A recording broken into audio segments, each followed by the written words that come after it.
But ನಾನೇನಂದರೆ ಹೋಟ್ಲಿಗೆ ಸೇರಿದ್ದೆ. ಹೋಟ್ಲಲ್ಲಿ ಸೇರಿಬಿಟ್ಟು ಒಂದು 3 ಇಯರ್ಸ್ ಮಾಡಿದ್ದೆ. ಆಗ ನಾನು ಅಣ್ಣನ ಹತ್ರ ಜಗಳ ಮಾಡ್ತಿದ್ದೆ. ನೀವು ಮಾತ್ರ ಸಿನಿಮಾದಲ್ಲಿ ಇದ್ದೀರಾ, ಆರಾಮಾಗಿ, ನಾನು ಮಾತ್ರ ಇಲ್ಲಿ ಹೋಟ್ಲಲ್ಲಿ ಕೆಲಸ ಮಾಡಬೇಕು, ಬೆಳಿಗ್ಗೆ ಹೋಗಿ ನೈಟ್ 11 ಗಂಟೆ ಆಗುತ್ತೆ, ನೀವು ಮಾತ್ರ ಆರಾಮಾಗಿ. ಅಂದರೆ ಇಲ್ಲಿ ಸೆಕೆಂಡ್ ಸಂಡೇ ಲೀವ್ ಇರುತ್ತಲ್ವ, ಆಗ ಅಣ್ಣ ನಮ್ಮ ಮನೆಗೆ ಹೋಗಿ ಬರ್ತಾಯಿದ್ದೆ. ಆವಾಗ ನಾನು ಜಗಳ ಆಡೋಣ ಅಣ್ಣನ ಹತ್ರ, ನೀವು ಮಾತ್ರ ಆರಾಮಾಗಿ ಬೆಳಿಗ್ಗೆ ಹೋಗಿ ಸಂಜೆ 6 ಗಂಟೆ ಬರ್ತೀರಾ, ಅದು ಇದು ಅಂಕೆ. ಅವ್ರು ಬೇಡ ಅಂತಿದ್ರು, ಬೇಡ ನೀನು ಇಲ್ಲೇ ಚೆನ್ನಾಗಿದ್ದೆ ಆರಾಮಾಗಿರು ಅಂತ. ಇಲ್ಲ ನಾನು ಸಿನಿಮಾಗೆ ಬರಬೇಕಂತ. ಆಮೇಲೆ ಗೊತ್ತಾಯಿತು ಸಿನಿಮಾಗೆ ಬಂದರೆ ಇಷ್ಟು ಈಸಿ ಇಲ್ಲ, ಕಷ್ಟ ಇದೆ ಅನ್ನೋದು ಆಮೇಲೆ ಗೊತ್ತಾಯಿತು. ಬಟ್ ಚೆನ್ನಾಗಿ ನಡೀತಾಯಿದೆ, ಹೋಗ್ತಾಯಿದೆ. ಸರ್, ರವಿಚಂದ್ರನ್ ಸರ್ ಹಾಡುಗಳು ನೋಡಿ ಬಂದಿದ್ದೆ ಇಂಡಸ್ಟ್ರಿ. ರವಿಚಂದ್ರನ್ ಅವರು ಬ್ಯಾಕ್ ಡ್ರಾಪ್ ನೋಡಿ ಬಂದಿದ್ದ, ರೊಮ್ಯಾನ್ಸ್ ನೋಡಿ ಬಂದಿದ್ದ? ಬ್ಯಾಕ್ ಡ್ರಾಪ್ ನಂಗೆ ಆಗದಿಂದ ಈ ಕಳೆ ಅಂದರೆ ಹುಚ್ಚಿತ್ತು ನನಗೆ. ಅದು ಹೆಂಗೆ ಮಾಡ್ತಾರೆ, ಇದು ಯಾವ ಥರ ಮಾಡ್ತಾರೆ, ಇದು ಹೆಂಗೆ ಕ್ರಿಯೇಟ್ ಮಾಡಿದ್ದಾರೆ, ಅದೆಲ್ಲ ನಾನು ಅಬ್ಸರ್ವ್ ಮಾಡ್ತಾಯಿದ್ದೆ. ಬಟ್ ನನಗೆ ಅಬ್ಸರ್ವೇಷನ್ ಮಾಡ್ತೀನಿ, ಪ್ರತಿಯೊಂದು ಅಬ್ಸರ್ವ್ ಮಾಡ್ತಾಯಿದ್ದೆ. ಸೊ ಹಾಗಾಗಿ ನನ್ನನ್ನು ಆ ಡಿಪಾರ್ಟ್ಮೆಂಟ್ಗೆ ಸೇರಿಸಿ ಅಂತ ನನಗೆ ಸಿನಿಮಾ ಅಂದರೆ ಏನಂತ ಗೊತ್ತಿಲ್ಲ. ಫಸ್ಟ್ ಆಫ್ ಆಲ್ ನಮ್ಮ ಅಣ್ಣನೇ ಸೇರಿಸಿದ್ದು.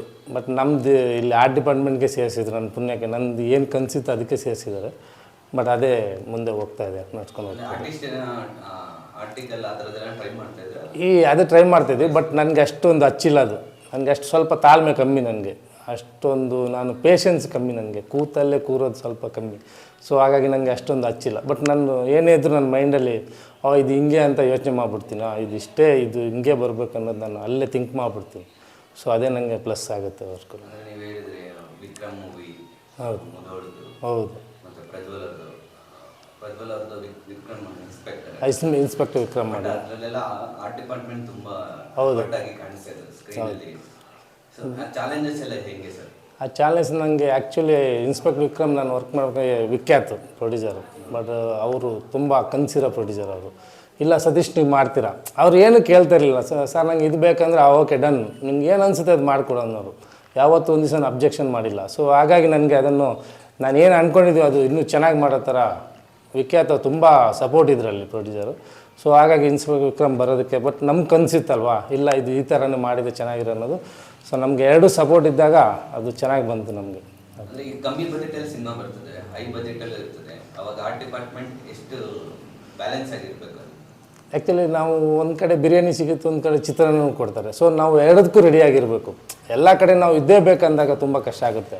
ಒಂದೊಂದು ಕಡೆ ಇಲ್ಲ, ನಮ್ಮದು ಲಿಮಿಟ್ ಇರುತ್ತೆ, ಬೌಂಡ್ರಿ ಲೈನ್ ಇರುತ್ತೆ, ಇಷ್ಟರಲ್ಲೇ ಮಾಡ್ಬೇಕನ್ನೋದು. ಸೊ ಅದಕ್ಕೆ ರೆಡಿ ಆಗಿರಬೇಕು. ಇಷ್ಟರಲ್ಲೇ ನಮ್ಮ ಈ ಬಜೆಟಲ್ಲಿ ಎಷ್ಟು ಮಾಡ್ಬೋದು ಅನ್ನೋದು ನಾವು ಥಿಂಕ್ ಮಾಡಬೇಕಾಗುತ್ತೆ.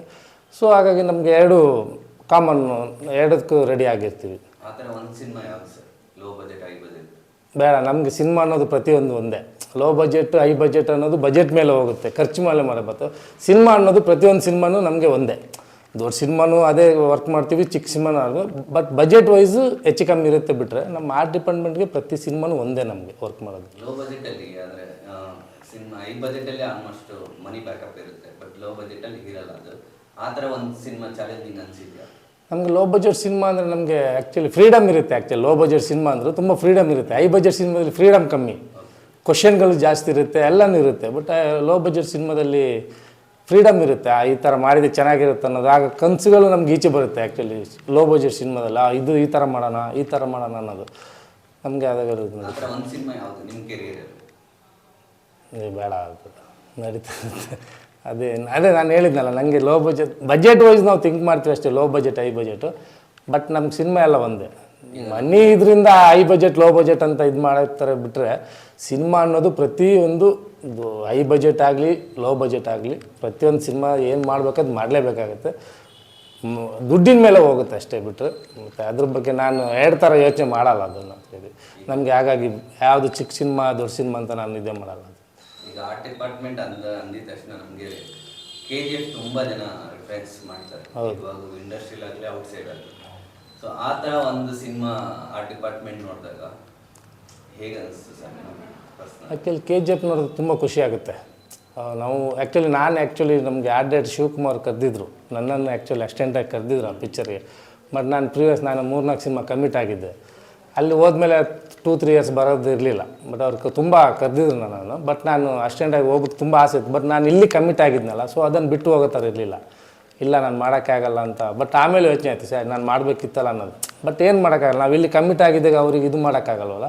ಸೊ ನಾನು ಇದು ಮಾಡಲೇಬೇಕಾಗಿತ್ತು. ಹಾಗಾಗಿ ನಾನು KGF ಮಾಡೋಕ್ಕಾಗಿರಲಿಲ್ಲ. ಇಲ್ಲ ನಾನು ಅಸ್ಟೆಂಟಾಗಿ ಅವ್ರ ಜೊತೆ ಹೋಗಿದ್ರೆ ಚೆನ್ನಾಗಿತ್ತು ಅಂತ ಅನಿಸ್ತದೆ ನನಗೆ. ನಾವು ರಾಣಿಲಿ ಟೀಸರ್ ಎಲ್ಲ ನೋಡಿದಾಗ KGF ಒಂದೊಂದು ರೆಫರ್ ಬರ್ತಾ ಇತ್ತು.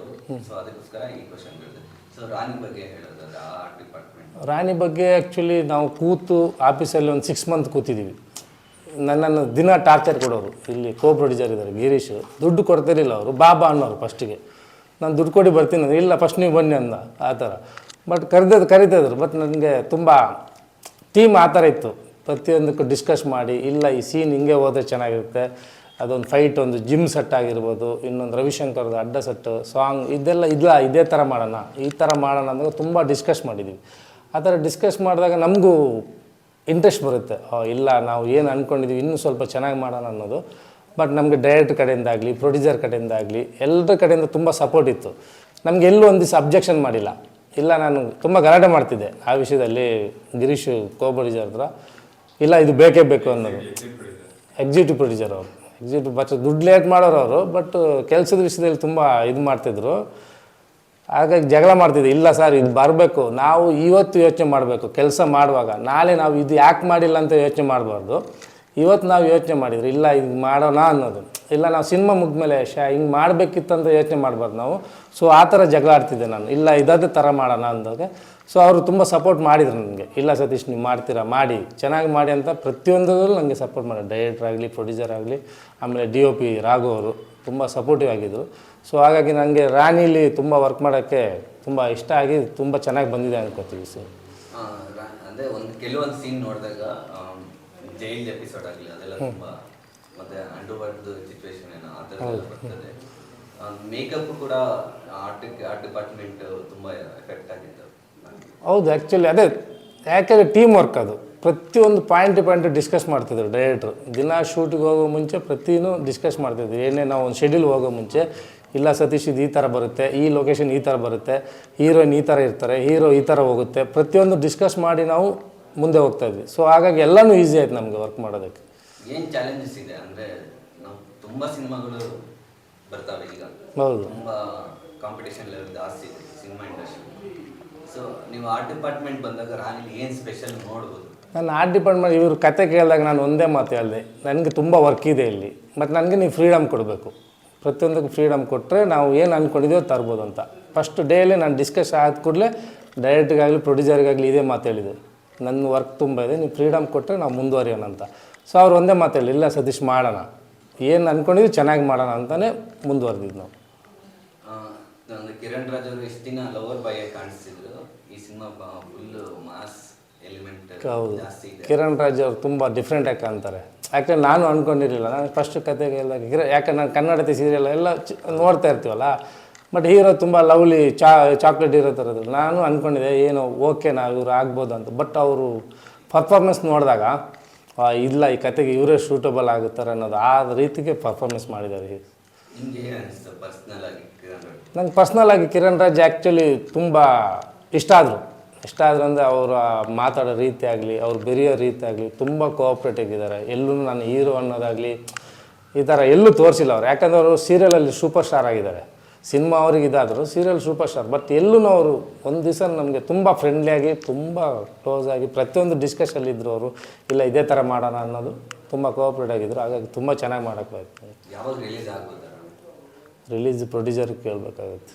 ಮಾಡ್ತೀನಿ ಅಂತಾರೆ. ಎಲೆಕ್ಷನ್ ಬಂತಲ್ವ, ಎಲೆಕ್ಷನ್ ಬಂತು, ಇದು ಅದೆಲ್ಲ ಸೇರಿ ಎಕ್ಸಾಮ್ ಬಂತು, IPL ಎಲ್ಲ ಮುಗಿದ್ಮೇಲೆ ಬರಬೇಕು. ಸರ್ ಕೊನೆಯದಾಗಿ ಪ್ರೇಕ್ಷಕರಿಗೆ ಏನು ಹೇಳ್ತೀರಾ, ಯಾಕೆ ನೋಡಬೇಕು? ಇಲ್ಲ ಸಿನಿಮಾ ನಾನಿಲ್ಲಿ ನಮಗೆ ಸಾಂಗ್ ಆಗಲಿರ್ಬೋದು, ಆಮೇಲೆ ಒಂದು ಫೈಟ್ ಇತ್ತು. ಫೈಟ್ ಸೀಕ್ವೆನ್ಸ್ ಬಂದಾಗ ತುಂಬ ಡಿಸ್ಕಸ್ ಮಾಡಿ. ಜಿಮ್ ಸೆಟ್ ನನ್ನ ಪ್ರಕಾರ ಜಿಮ್ ಸೆಟ್ ಯಾರೂ ಹಾಕಿಲ್ಲ ಇಲ್ಲಿ ಕನ್ನಡ ಸಿನಿಮಾದಲ್ಲಿ.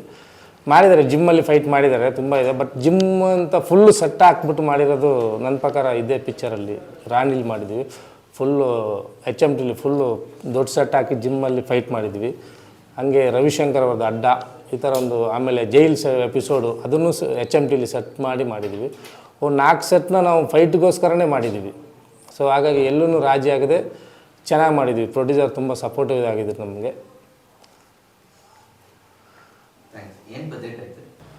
ಇಲ್ಲ ಸಿನಿಮಾ ನನ್ನ ಪ್ರಕಾರ ನಾವು ಕೇಳಿದ್ದಕ್ಕಿಂತ ಜಾಸ್ತಿ ಆಗಿದೆ. ನಾವೇನು ಅಂದ್ಕೊಂಡಿದ್ವಿ ಫಸ್ಟ್ ಡಿಸ್ಕಸ್ ಮಾಡೋಕೆ ಒಂದು ಬಜೆಟ್ ಅಂದ್ಕೊಂಡಿದ್ರು, ಬಟ್ ಅದಕ್ಕಿಂತ 50% ಜಾಸ್ತಿ ಆಗಿದೆ. ಯಾಕಂದರೆ ಎಲ್ಲೂ ರಾಜಿ ಆಗಿದೆ, ಶೂಟ್ ಮಾಡ್ತಾ ಜಾಸ್ತಿ ಆಗಿದೆ.